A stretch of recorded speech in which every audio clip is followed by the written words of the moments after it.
I've been looking for an opportunity to talk to our next guest since I emceed a panel at the Canterbury show now a couple of years ago, and I was in awe of the progress that he had made with his extended team. AgResearch has developed this tool. It's called a hyperfarm that uses digital stimulation to help farmers and growers visualize changes in use to their land and how those changes can impact on things like environment and profitability. Imagine being able to trial out an idea in virtual format before you wash money down the toilet. Of course, following regulatory changes requiring farmers to reassess land uses on parts of their farm, this mapping tool has been developed to look at those options. It's absolutely fabulous, and Dr Seth Laurenson from AgResearch joins us now on the program. Seth, I know that this has been in development with the team at Animation Research, Ian Taylor's outfit in Dunedin, for some time. Can you take our listeners and viewers back to when you first had that idea? Yeah, thanks, Sarah. I guess we sort of saw a bit of a need for these types of things probably back a couple of years ago, when the water quality, limit settings was in play in Canterbury, and there's sort of a need for communities essentially and farmers and everyone, sort of to do with those communities to make decisions about what they wanted in life. And we sort of thought that a lot of those discussions were while being extremely important, were pretty complex for a lot of the people that were involved in trying to make those decisions. So we sort of thought, well, look, we can use technology, we can use visualization, we can use types of sort of gaming, and also put a bit of our smarts around the science that we do all together to make Hyperfarm, really. And so therefore you've got, I can just imagine that, some science-minded people that really deeply understand agriculture. And I know from working in the same building as the Animation Research team who are far from understanding how the framework of agriculture is so interdependent on so many things. They're used to building the graphics of the America's Cup and cricket, etc.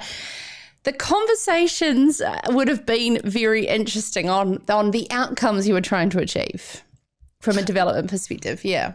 Yeah, they were. They still are. They, I remember, early on, I didn't even know what an API is, and now those sort of words seem to roll off my tongue a lot. But I think that's the beauty of it, is when you can get those sort of two worlds together to say, actually, it's not all about doing science in the lab. It's about the way that science is conveyed, but also the way people are able to interact with it, really, and to sort of turn it into something valuable.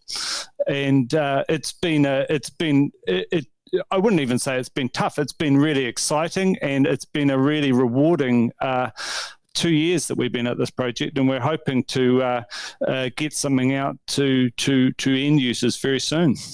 So what is an example whereby you've got a hill country farmer here in Canterbury with a combination of topography from steep to flat, a combination of different challenges and opportunities in different areas?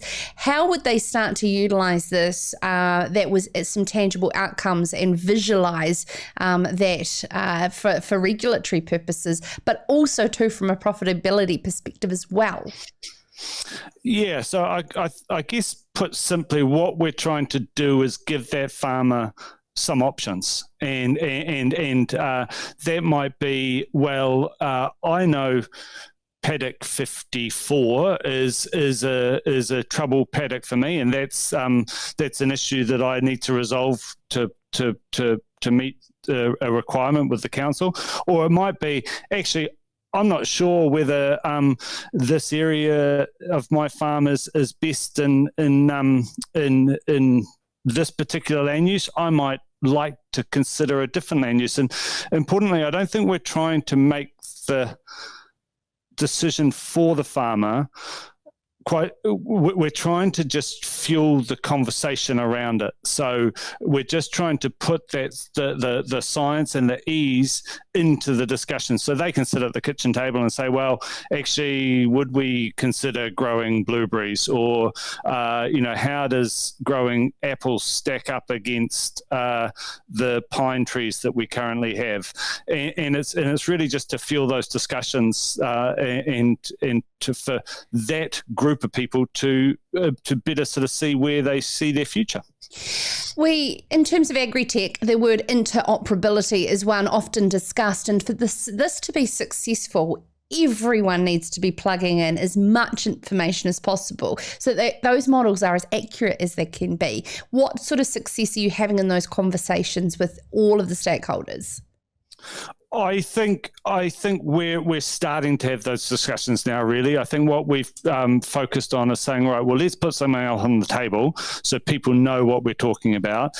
That looks attractive to people to say, well, actually, I want to be a part of that, and I want to make my information available for the people at the end of the pipe to be able to use that.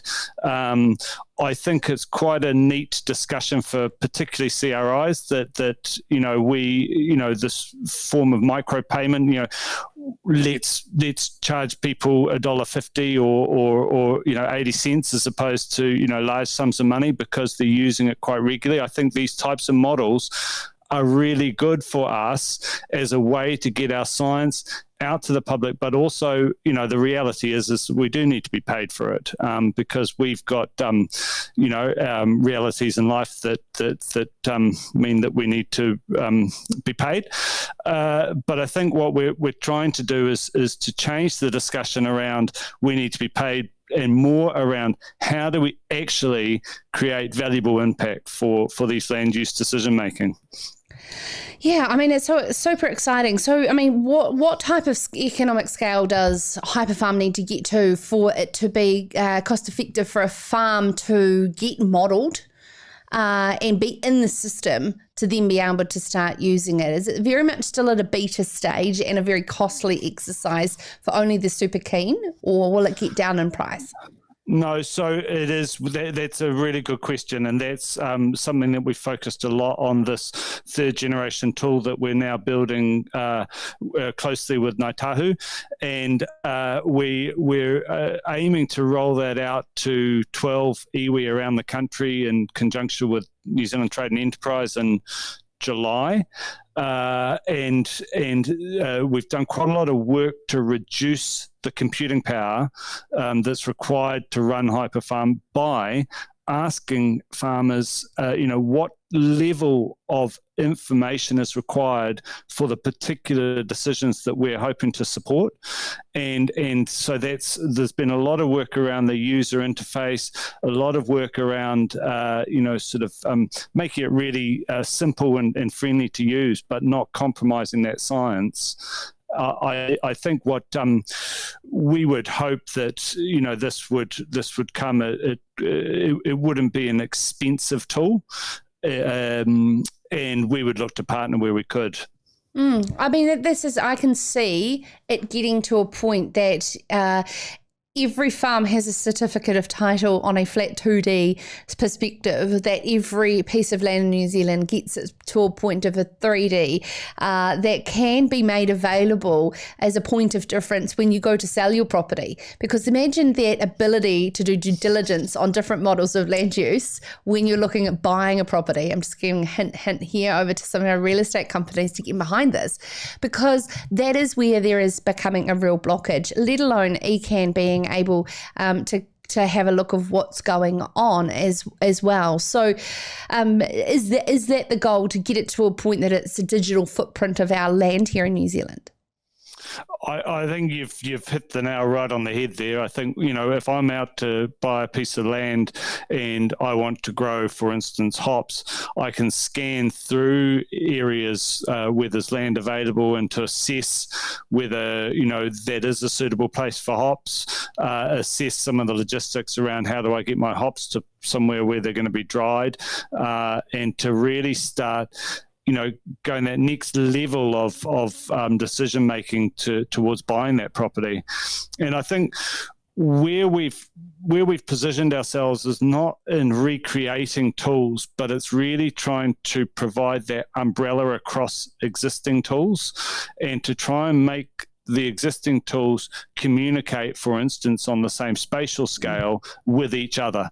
So we're not out to recreate a nitrogen model or anything like that. We're just trying to put the nitrogen model information with other information, say about biodiversity or sediment loss or job creation. It's literally like you're creating the CAD program and letting all the architects within New Zealand's agricultural sector plug in and play and lay out on that house plan, or interior designers placing furniture within a house as another example to see that. And when it comes to also catchment groups celebrating, the water quality improvement, will it be able to be expanded beyond that into a community where you can put your farm up into the catchment and say, well, look, here is the visual data of what's going on. Yeah, exactly. And that's where we want to head. We've done a little bit of work since, in the last 6 months to change the way Hyperfarm's working to allow that scaling up and scaling down. So we can say, okay, well, you, Sarah, have your farm, but it's so much more powerful when I can bring my map of my farm together, and we can start thinking about what we can do together and what we can do at a larger scale. So we will hopefully be able to do that in the near future. I'm a bit worried about telling everyone about the work you're doing, Seth, because I want every single person listening to get in touch with Seth if they've got a way to plug in, because this is seriously what we need. This is a dashboard that's been created with, no major competitive play here. This is for the benefit of the industry. Of course, there'll be a commercial model, as Seth said, but this will be as good as the data going in to what we can achieve out. And if we don't measure it, we can't manage it, right? That's right. Yeah, no, that's right. And it's also sort of trying to democratize that information to the people and putting it where it's needed, really. Yeah, absolutely. So, Seth, is it okay if anyone gets in touch with you, Seth Laurenson from AgResearch? I want to see your phone run hot. But this is really exciting. So 2021, what does that look like in the development phase going into, as you said, the third version? Yep. So what we've done now is we work at quite a high pace. We've now designed the third version, which is off to be built now. That'll be out in June, and we're going to roll that out, sort of a soft rollout to about 12 to 15 end users to sort of gain some feedback. But essentially, we are on a track to get this out to users, and that's a really big thing for our team. We want our science to be used and be valued by the people who require it, really. And we don't want information to be sitting on our computers for longer than what it needs to be, really. Oh, it's so fantastic. You can check out the article about the digital tool gazes into the farm's future on farmersweekly.co.nz. Thank you so much, Seth Laurenson, there from AgResearch. This is Sarah's Country.